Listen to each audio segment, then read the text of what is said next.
Coruscant doesn't quite sit at the center of the Star Wars galaxy, but it certainly sits at the center of political power in that galaxy, not to mention at the center of most Star Wars stories. In today's video, we're going to run through a history of this very important world and explore the reasons Coruscant became so important. The earliest known records of Coruscant's history take us 200,000 years before the rise of the Empire, and are as much legend as verifiable fact. At this point, the planet went by a different name, Notron. What we know of Notron at this point comes largely from an epic poem called Dowerda Verda, composed of over 700 verses and written in a not fully translated language known as the Notron Cant.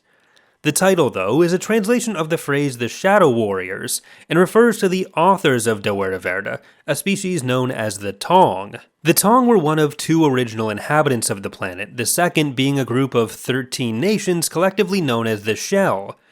These are believed by many to be the original humans in the Star Wars galaxy, although that is as likely to be propaganda tying the historic center of political power to the origins of that particular species. The battalions of Shell and the Tong were often engaged in all-out warfare, until a volcanic eruption is said to have destroyed the eponymous capital city of Shell. This was taken as a religious portent by the Tong, prompting them to compose the epic poem. A historian at the University of Byblos has pointed out the irony of this poem being so central to humanity's understanding of their origin, and of Coruscant's history. Quote, "We believe the Shell were humans, perhaps the original human population that took to the stars when Imperial Center was known as Notron. The Tong were not human. If the account of the destruction of Shell is even vaguely accurate, it was a monumental disaster for humanity. So what you have is the descendants of those who survived a near extinction reciting the poem their oppressors composed to celebrate the event." Although the loss of the city of Shell was a major setback, the nations were ultimately able to force the Tong off of Notron into interstellar space, eventually settling on Mandalore. But again, this origin of the planet and this story of the origins of the Mandalorians and humans is considered a loose allegory at best.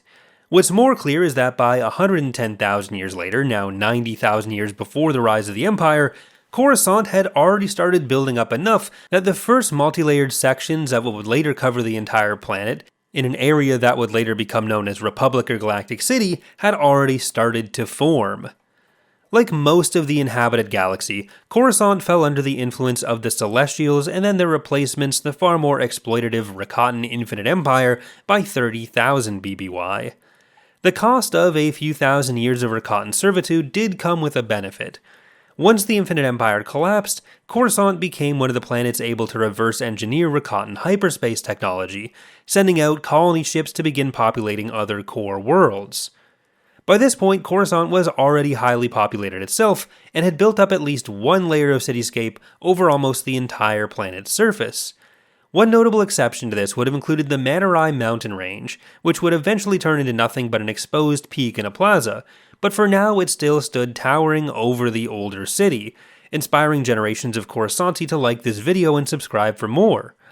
This also meant the planet was heavily polluted, leading to the creation of the first atmospheric scrubbers, which would eventually lead to a planet-wide network tightly controlling the atmosphere of Coruscant as a whole. This development came alongside the wide use of hydroponic farming and other ecological innovations which made the planet more self-sustaining than you might imagine. Of course, especially as time went on, raw resources and other things definitely had to be imported more and more. This is also when the key to the planet's place of persistent political power would emerge. The high starting population relative to other inhabited worlds as the core became more connected certainly helped, but its importance largely came down to Coruscant's position at the intersection of the two major hyperlanes of the day, the Corellian Run and the Perlemian trade route. On top of being at the intersection of these two major lanes, which over the course of the next several thousand years would continue to extend to the ends of the galaxy, Coruscant was also set at the ends of the Koros trunk line, heading deeper into the core, the Shock and Spur heading a bit to the north, and the Metalos trade route heading to the west. Other planets like the nearby Alsakan harbored similar galactic ambitions to Coruscant, spurring on 17 major wars known as the Alsakan conflicts between the 17,000s and 3000s BBY, but because it just didn't have the same centrality, it would be difficult for Alsakan to be in the literal position to move out of Coruscant's metaphorical shadow. In 25,000 BBY, Coruscant was joined by future rival Alsakan, Corellia, Alderaan, and various other worlds in the creation of the Galactic Republic, of which it became the capital with its ever-growing ecumenopolis. I've done another video on these early core founders as they're known before, I'll link to that in the description. Many of these core founders would attract massive populations of their own, but Coruscant continually drew more and more denizens towards it, mixing humans and non-human populations in greater numbers and proportions than anywhere else as the Republic continued to welcome new worlds and member species. Republic City, near the Manurai Mountain region, became the focal point of the new development, although the planet continued to build vertically everywhere. It was described by Republic Chancellor Signet Messaline as, quote, an incandescent organ of life, visibly vibrating with the pulses of billions. It's easy to think of Coruscant as simply being a political and financial capital, but this high population and level of development also made it a strong industrial center, at least in certain areas and in certain points of time. One such industrial area was known as Sector 943, or the Works, also known as the Flatlands. It was pretty close to both the Senate District and the Jedi Temple. Over time, the manufacturing interests stationed in the Works and sectors like it would abandon the planet, generally leading to more housing developments, while those corporations sought out areas of the galaxy with cheaper labor or more ready access to raw resources to exploit. This became easier and easier as mega corporations were granted more and more rights over planets that existed on the fringes of society. By the time of the Galactic Empire, this meant huge swaths of the planet were abandoned, and these were often consumed and redeveloped by massive droids into new structures for new purposes, a process which likely began in smaller scales as early as the Republic's formation. Beneath the symbol of progress and wealth represented by the affluent upper levels, though, there was always a growing class divide. As the richer inhabitants of the world tended to live among the higher levels of the planet, poorer denizens were forced to the lower areas. So presumably many of the areas redeveloped by those aforementioned droids may not have actually been quite as abandoned as the developers in charge of them would have liked to portray. Generally, this was just your standard economic influences, pushing lower class individuals out of sight and out of mind for the rich and powerful. But some of the families and individuals subjected to the harsh conditions of the Coruscant Undercity for the longest periods of time adapted in ways which turned them into essentially another species entirely. These were referred to as troglodytes, or less offensively, Cathons, being referred to as zombie-like, running around mostly naked, and with eyes covered by skin after generations of disuse in the catacombs of the planet. They kinda just look like bats with loincloths. With the advent of the Empire and the formalization and institutionalization of the concept of human high culture, a humanocentric belief system placing the interests of humans above all others, these economic disparities became even more pronounced along the lines of species. Despite always being seen as a diverse metropolitan utopia, Coruscant under the Empire instituted an alien protection zone, known informally as the Invisible Sector, around the area now known as Imperial City. Species which were deemed unclean were barred from entry from this sector unless a permit was held showing they were enslaved. You can probably assume that the farther someone looked from human, the less that species was considered clean. This was also somewhat reminiscent of an earlier period in time, a much longer period called the Pious Day era. This period covered pretty much the entirety of the 11,000s BBY. It was equally specious or xenophobic, if not more so, and probably involved similar policies. But being at the epicenter of galactic civilization made Coruscant a target for external as well as internal conflict. We've already mentioned the civil wars within the Republic against Alsakan, and of course there's the Shell-Tong conflicts, but various other wars made their way to Coruscant over the millennia. Soon after the Republic's foundation, Coruscant was attacked by the Honorable Union of Desevero and Tion, part of what were known as the Tianese Wars. We don't know much about this battle other than the fact that the planet was bombarded to some extent. 10,000 years later, Coruscant was visited by the large and powerful star dragons, known also as the hard-to-spell Dwinogwin. They followed Republic scouts to Coruscant and destroyed much of Galactic City in what became known as the Dwinogwin Contention before Dwinogwin philosopher Bors Matto and Republic Chancellor Felorian made peace. The conflicts in the 3000s BBY between various combinations of Sith and Mandalorians on one side and the Republic on the other saw various other assaults on Coruscant, with the planet being sacked and bombarded repeatedly. From that period on, though, Coruscant largely enjoyed a time of peace. There were conflicts going on in the galaxy, but they rarely made their way directly to Coruscant. This changed at the end of the Clone Wars, where Coruscant became the site of one of the largest engagements in galactic history. General Grievous led the CIS forces through secret routes in the deep core, emerging at Coruscant to capture Chancellor Palpatine before being defeated by the Republic Navy.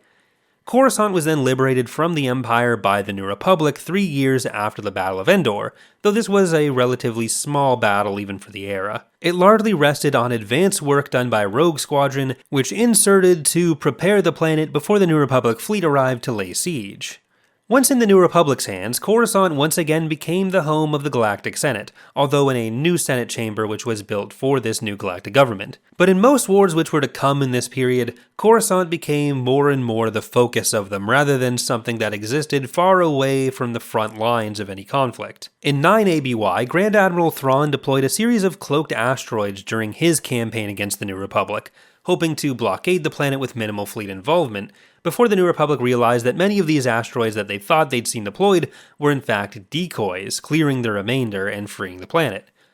Barely a year later, Coruscant was briefly retaken by the Empire in Operation Shadowhand, which was orchestrated by the reborn Emperor Palpatine.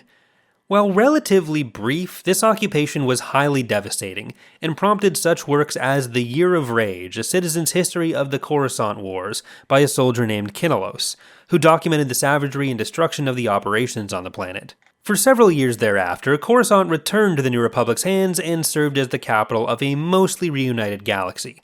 But 15 years later, in 25 ABY, a ferocious enemy appeared from beyond the galaxy's boundaries called the Yuuzhan Vong. This species, who relied on organic technology, saw mechanical tech as heretical and would have seen Coruscant as particularly offensive. They rapidly spread throughout the galaxy, taking Coruscant itself 2 years after they began their invasion. The siege to take the planet was incredibly brutal. Ships full of refugees captured by the Yuuzhan Vong during their conquest were plunged into the planet's shields, bringing them down in preparation for the Vong ground assault. This assault and occupation cost billions of lives, and it left billions more stranded without supplies in the Undercity on an increasingly inhospitable planet. Once occupied, the original Senate Convocation Chamber became the home of a special type of Yuuzhan Vong creature called a Duryam, or World Brain. This World Brain allowed the Yuuzhan Vong to begin terraforming the world into the image of their original homeworld. They renamed the planet to Yuuzhan Tar after that original homeworld, shifting its orbit and dramatically changing the climate. Yuuzhan Vong organisms were then deployed across the planet, beginning to turn what were formerly industrial cityscapes into mossy plains and vine-filled jungles. Luckily, the damage was not quite as extensive as it could have been, since a Jedi named Jacen Solo had managed to befriend the World Brain during its training and convinced it to sabotage the world shaping in subtle ways. But despite not being the worst case scenario, the damage was still very extensive. The Yuuzhan Vong even destroyed Coruscant's moon, turning it into an asteroid ring they called the Rainbow Bridge. The Yuuzhan Vong War concluded with the liberation of Coruscant, although it was believed the damage wrought by the Yuuzhan Vong would render the planet uninhabitable for decades. Nonetheless, the government of the newly rechristened Galactic Alliance, and even the Jedi Order, returned to Coruscant quickly after the war. Thanks to its friendship with Jacen Solo, the World Brain was also able to help with some of the reversal of the damage that it had wrought. Over the next 100 years, Coruscant continued to recover and remain the seat of galactic governments, even as it switched from Galactic Alliance to a resurgent Fel Empire, to Darth Krayt's Sith Empire, and then back to the Galactic Alliance once more. Each of those conflicts, though, can be monetized and gone into in more depth in their own video, since they don't have the most significant impact on Coruscant itself. That's going to do it for today's look at Coruscant. If there's another planet or system you'd like to see in this format, let me know in the comments, although most are probably going to be a little bit shorter than this. Thank you for watching, and I hope to see you next time. Special thanks to the patrons on Patreon and channel members here on YouTube, whose support makes this channel possible, and who you can join either with the join button on this channel, or by using the link to Patreon in the description.